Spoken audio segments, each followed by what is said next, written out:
Mi nombre es Sergio Herrera. Llevo 18 años trabajando en el análisis y resolución de casos de desapariciones de personas que no son reportadas a las autoridades. Hoy quiero poner sobre la mesa un tema que a lo largo de mi carrera me ha tocado investigar repetidamente: la relación entre las desapariciones y los factores místicos y las sectas que operan en el centro de México, así como el alarmante aumento de desapariciones en áreas como la Ciudad de México, particularmente en zonas como La Merced. En el centro de México, lo místico y lo sobrenatural están tan profundamente arraigados en la vida cotidiana que muchos no cuestionan las historias que se escuchan. Las leyendas de brujas, nahuales y apariciones misteriosas no son solo cuentos para asustar, sino relatos que se comparten como parte de una tradición cultural. Estas historias forman una parte integral del imaginario colectivo de las comunidades, entrelazándose con lo real de tal manera que lo inexplicable se vuelve casi una constante en la vida diaria. Para muchos no es solo cuestión de creer, sino de sentir esa inquietud persistente que no se puede evitar tras un encuentro con lo inexplicable. A veces, las historias no implican entidades definidas, como fantasmas o demonios, sino situaciones o personas que crean una atmósfera de terror difícil de describir. En el fondo, muchas de estas narraciones se han transmitido de generación en generación, haciendo que sea complicado separar lo real de lo sobrenatural. En mi experiencia, la relación entre las desapariciones y las sectas no es un tema aislado, sino una de las facetas más preocupantes de este fenómeno, particularmente en zonas como La Merced. Es importante destacar que las sectas, al igual que las redes criminales, se aprovechan de la vulnerabilidad de ciertas personas para incorporarlas a sus filas. El control que ejercen sobre los miembros no es solo físico, sino también psicológico, y esto se convierte en una herramienta poderosa para mantenerlos bajo su poder sin que puedan escapar. Muchas de las personas que desaparecen en áreas como La Merced, especialmente los jóvenes, pueden haber sido atrapadas por este tipo de organizaciones que operan con total impunidad. Una de las características más impactantes de estas sectas es su habilidad para disfrazar sus verdaderas intenciones bajo una capa de creencias espirituales. Muchas veces, los miembros de estas sectas no se sienten secuestrados, sino que creen estar participando en un grupo que les ofrece protección, poder o incluso una conexión con lo divino. Este tipo de manipulación mental es difícil de comprender desde fuera, pero una vez que las víctimas caen bajo el control de estas sectas, se hace casi imposible que logren salir. Las desapariciones en La Merced pueden ser el resultado de este tipo de captación, donde personas vulnerables son convencidas de que su vida en el mundo exterior no tiene sentido y que deben seguir los preceptos de su nueva comunidad, sin preguntar nada. Por otro lado, las redes de tráfico de personas también juegan un papel fundamental en el aumento de desapariciones en la ciudad. Las víctimas, generalmente personas jóvenes o en situación de vulnerabilidad, son fácilmente capturadas y llevadas a lugares donde se pierden por completo.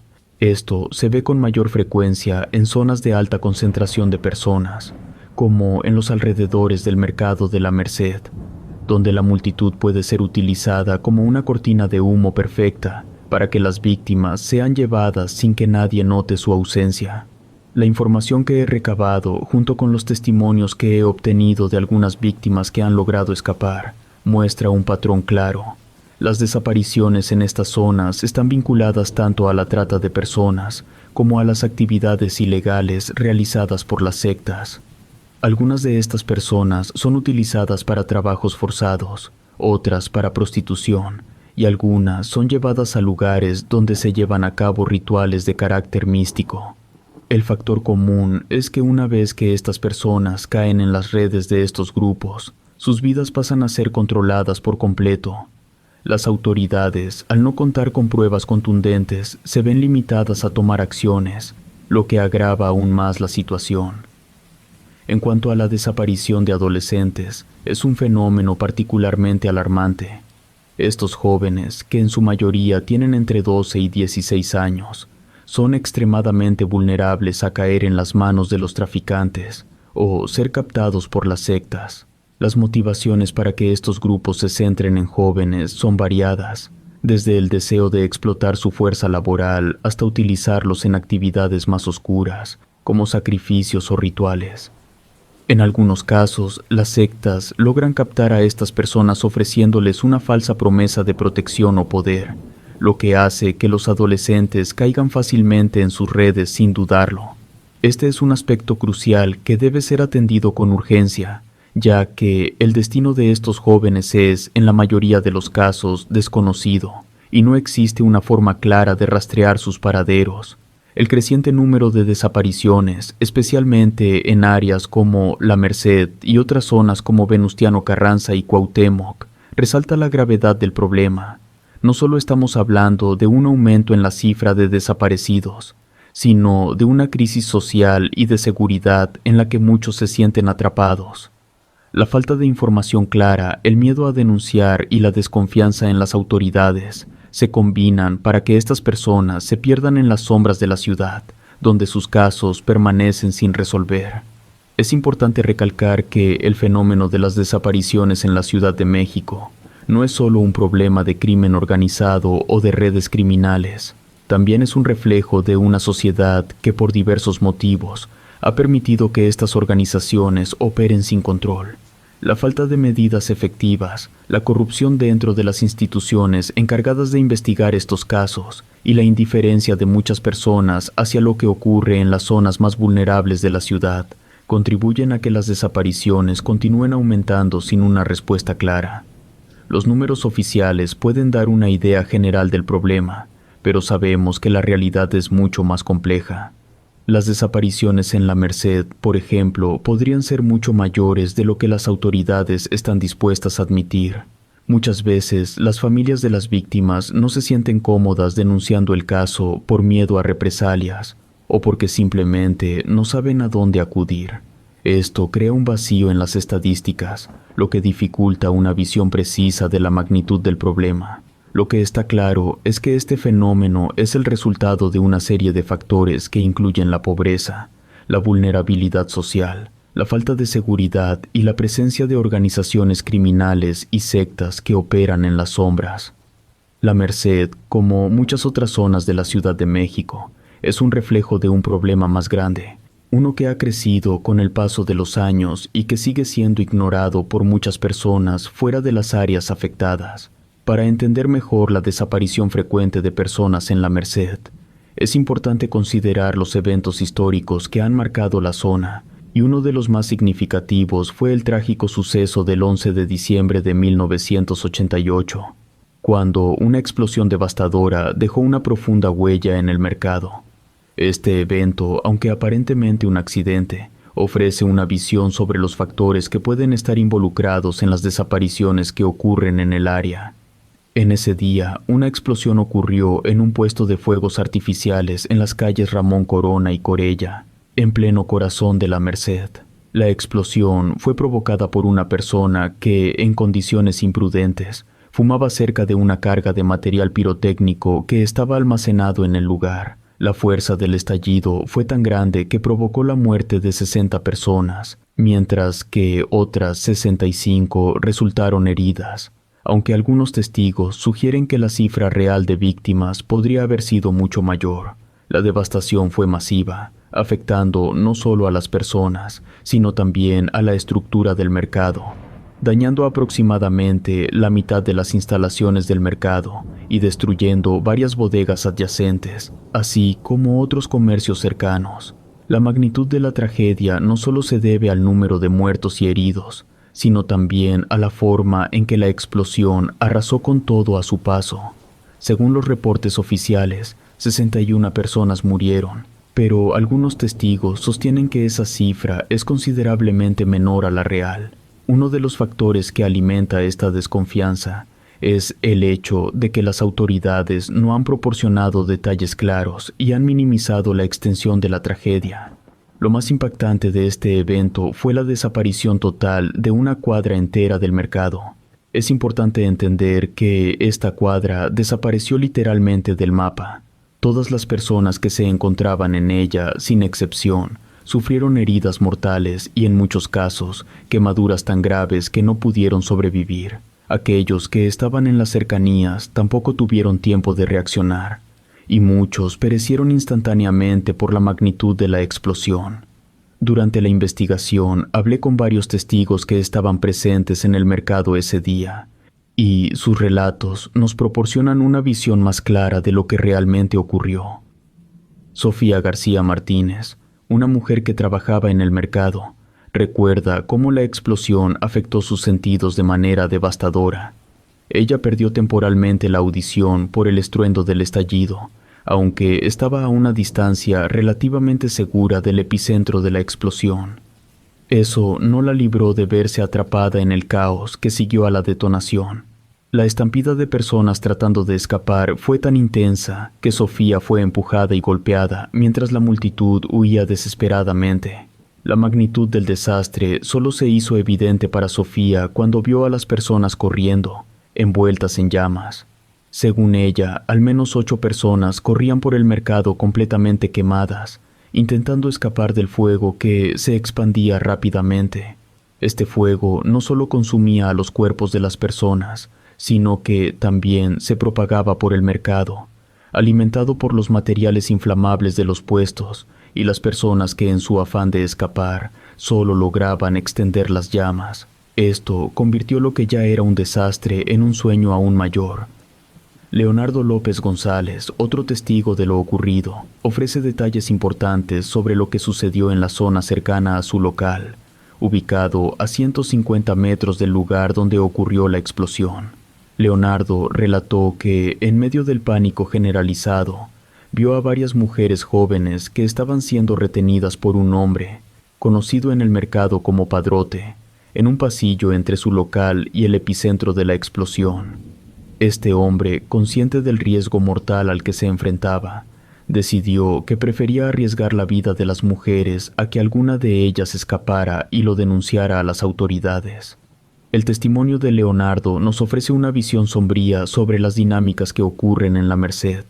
Si el Padrote actuó de esa manera, es posible que otras personas en el mercado también tomaran decisiones similares, poniendo en riesgo la vida de quienes se encontraban en su camino. Esta actitud podría haber aumentado considerablemente el número de víctimas que no fueron contabilizadas en los informes oficiales. Leonardo estima que en la zona que él observaba, al menos 9 mujeres estaban en peligro inmediato debido a la acción del Padrote.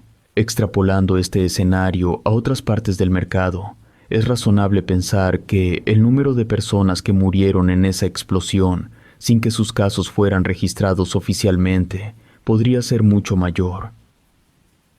Existe otro testimonio proporcionado por Valentina Pérez Sánchez, ahora residente en Estados Unidos. El testimonio de ella, que era niña en el momento de la explosión en la Merced, ofrece una perspectiva escalofriante sobre los horrores vividos durante aquella tragedia.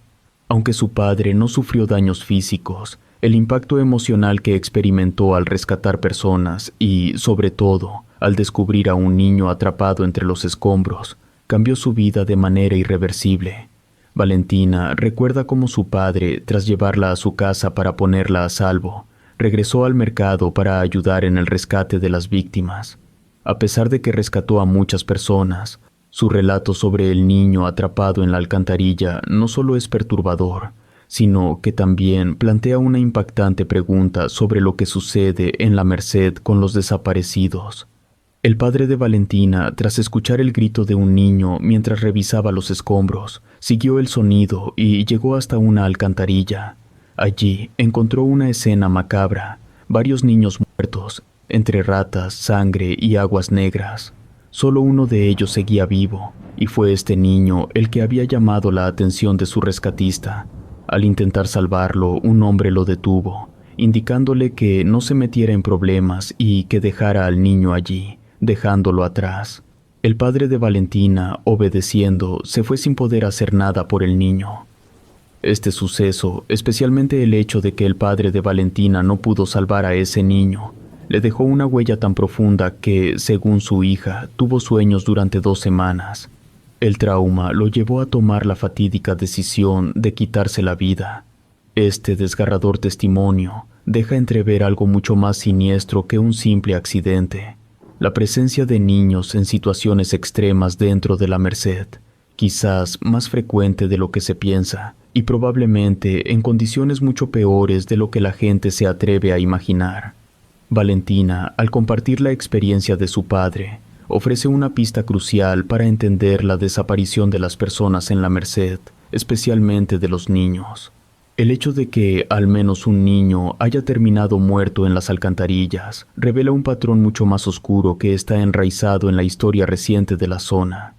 Esto plantea una cuestión aterradora. ¿A dónde van esos niños que desaparecen cada día en la Merced? Es posible que muchos de ellos encuentren su destino en esos lugares oscuros y olvidados, como las alcantarillas o espacios ocultos dentro del mercado. Pero aquel gran incendio no ha sido la única ocasión en la que personas han logrado atestiguar la presencia de niños encerrados en algún lugar dentro de la Merced.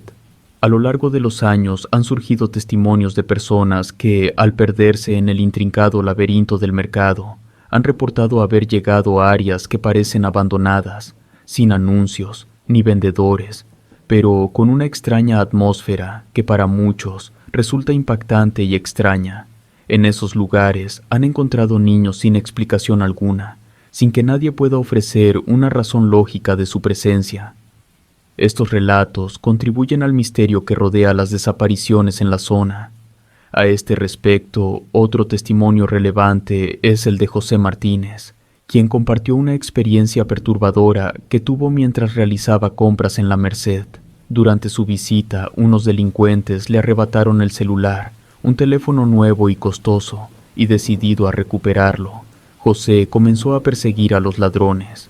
La persecución lo llevó por un laberinto de calles hasta que al girar en un callejón, fue detenido abruptamente por hombres armados. Ante la amenaza de las armas, José no opuso resistencia, pero en ese momento observó algo que lo dejó sin palabras. Vio a varias niñas de corta edad desfilando, caminando en fila mientras adultos las vigilaban de cerca, sin mostrar ninguna emoción o interés por ellas. La escena le resultó completamente surrealista, algo que no encajaba con lo que uno esperaría encontrar en un lugar tan caótico como la Merced. Las niñas parecían ser parte de un ritual o una actividad extraña, controladas por adultos que no mostraban la más mínima preocupación por ellas. Esta imagen tan fuera de lugar resulta estremecedora, ya que parece estar relacionada con un patrón de tráfico infantil, abuso o alguna forma de explotación que permanece oculta pero activa en la zona. Es importante señalar que, aunque estos testimonios ya son lo suficientemente alarmantes, hay más relatos que apuntan hacia situaciones aún más perturbadoras que no puedo compartir en YouTube por razones obvias. Estos testimonios apuntan a una realidad aún más oscura y compleja, que involucra la desaparición y el tráfico de personas, especialmente de niños dentro de la Merced. Los relatos de estos testigos revelan una red de desapariciones y actividades ilegales que van más allá de lo que la mayoría de la gente podría imaginar. Ahora vamos a desplazarnos hasta el extremo sur de la Merced. A tan solo 3 cuadras del mercado de la Merced está el Mercado Sonora, y muchos no consideran que forma parte de la colonia La Merced. Para fines de este informe vamos a tomarlo como parte de la colonia. Literalmente esté cruzando la avenida. El Mercado Sonora es un lugar conocido por su ambiente místico y oscuro, donde convergen prácticas como la brujería, la santería, el satanismo y otras creencias esotéricas. Este mercado, que atrae tanto a locales como a turistas, es famoso por su amplia oferta de productos relacionados con rituales y prácticas espirituales, desde amuletos, velas y hierbas, hasta ingredientes específicos para hechizos y rituales. El Mercado Sonora se ha convertido en un centro de referencia para quienes buscan adentrarse en el mundo de lo esotérico. La atmósfera del mercado, cargada de olores fuertes y sonidos que varían entre lo tradicional y lo incómodo, contribuye a la reputación del lugar como un sitio donde lo místico y lo oscuro se encuentran. El bullicio de los vendedores, las personas que caminan entre las tiendas y las risas y conversaciones entre los compradores dan un toque de normalidad a lo que en su fondo está lejos de serlo. Debajo de esta fachada, el mercado Sonora esconde una serie de prácticas que van más allá de lo comúnmente aceptado, como el uso de animales en rituales y sacrificios. El interés por el uso de animales en prácticas oscuras es un tema central en este mercado, y al investigar más a fondo, descubrí que esta práctica tiene implicaciones muy serias. Había conversado con varios estudiantes de una universidad pública que habían decidido investigar este tema para un proyecto académico. Ellos se dirigieron al mercado Sonora con la intención de adquirir varios animales de diferentes especies que se vendían en el mercado para estudiar sus condiciones y determinar su salud. Los resultados de sus investigaciones fueron alarmantes. Todos los animales que compraron estaban en mal estado de salud. Algunos mostraban signos evidentes de enfermedad, mientras que otros estaban tan deteriorados que parecía improbable que pudieran sobrevivir mucho tiempo. Los estudiantes llevaron a los animales a uno de sus profesores, un experto en animales, para que realizara un análisis más detallado. El profesor confirmó que los animales no sobrevivirían mucho tiempo, incluso si fueran adoptados en hogares donde se les diera cuidado. Según él, si estos animales fueran llevados a una casa común, la mayoría no viviría más de un mes debido a su mala condición. La razón detrás de esta falta de cuidado por los animales es simple. La mayoría de las personas que compran en el mercado Sonora no buscan animales para tenerlos como mascotas, sino para utilizarlos en rituales y sacrificios. Según las investigaciones, más del 70% de los compradores adquieren los animales con estos fines oscuros, y solo un pequeño porcentaje lo hace para tener una mascota. Esto tiene implicaciones serias para el bienestar de los animales, ya que los vendedores saben que estos animales solo necesitarán vivir unos pocos días o semanas antes de ser utilizados en un ritual. A lo que voy con todo esto es que si en la periferia de la Merced se venden animales específicamente para ser sacrificados en rituales satánicos o de diferentes naturalezas, ¿acaso no es posible que algún otro rincón de la Merced se vendan personas para ser utilizadas igual? Esta primicia me sirve para cerrar este reporte con la mención de que existen rumores persistentes sobre ciertas carnicerías que venden un tipo de carne exótica. En esta área operan tanto sectas esotéricas como otras que no se centran en prácticas místicas. Las actividades de estas sectas no solo incluyen rituales oscuros, sino también métodos ingeniosos para deshacerse de la evidencia de sus actos. Un aspecto impactante es cómo podrían estar manejando los restos de sus sacrificios humanos. La teoría más perturbadora sugiere que estas sectas, al realizar sacrificios, enfrentan el problema de deshacerse de los cuerpos. Para evitar problemas al eliminar la evidencia, podrían estar entregando los restos a ciertas carnicerías locales. Estas carnicerías, que operan bajo un velo de normalidad, podrían estar utilizando estos restos de sacrificios en sus productos, vendiéndolos a clientes desprevenidos. El método sería sencillo y efectivo para ambas partes. Las sectas se deshacen de la evidencia sin dejar rastros, y las carnicerías obtienen una fuente de carne que pueden vender bajo el nombre de bistec para taco. Relato escrito y adaptado por Ramiro Contreras.